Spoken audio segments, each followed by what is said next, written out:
to prepare for the hereafter. But today, because of the cloudiness of the world, we have been deluded, we have been deceived, we have been so accumulated with the devices we have, with the very materialistic things that we possess, that we tend to forget our hereafter. O believers, the life of this world is temporary. And each and every one of us had seen the reality of this life by the passing away of a relative, by the passing away of a beloved person. In the same manner, you saw the departure of those very people. One day, some others would see your own departure. So if they see your departure, that would be the conclusion of it. The only thing that remains after you is what you have done in preparation for the very day of standing, for the very day of judgment. That is why Allah subhanahu wa ta'ala, in Surah Maryam, He tells us that we are the ones to inherit the earth and whatever it is that is on it. I have a house and I claim I have a house. The reality is I don't have it. I am renting it. Because a day is coming that I would live it.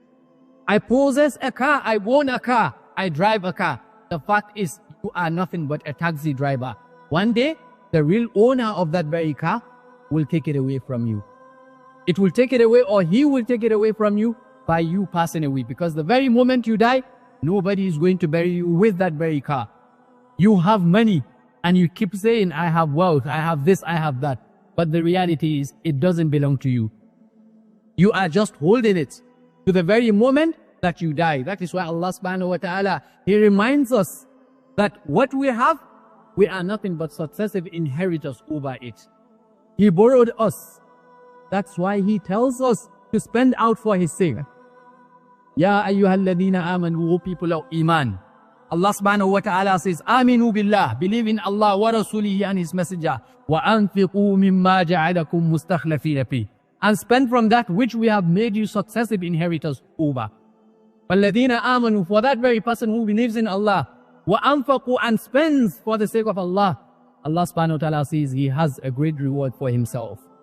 You keep what you keep, but I guarantee you one day, you will not be able to use it. The very last portion of your possession on earth would be that very white cloth that is sold in the market as cheap as you can ever imagine.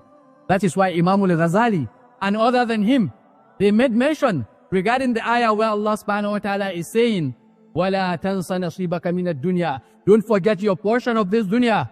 Imam al-Ghazali and other than him, they made mention that your portion of this dunya is the very white cloth that you would live with, because that would be the only thing that you would carry. The amazing thing is, you wouldn't even have a pocket in it. Why? Because it is going to decompose, just like the bodies of some people will decompose. So your only portion of this dunya is that very white cotton. And who knows if mine is already in the market? Who knows if yours is already in the market? We are here gathering what we gather, trying to accumulate as much as we cannot even spend our whole life. When in reality, the world, as we have seen, is passing and people are dying. In the same manner they are dying, so also you will die one day. So what is the legacy that you are leaving behind?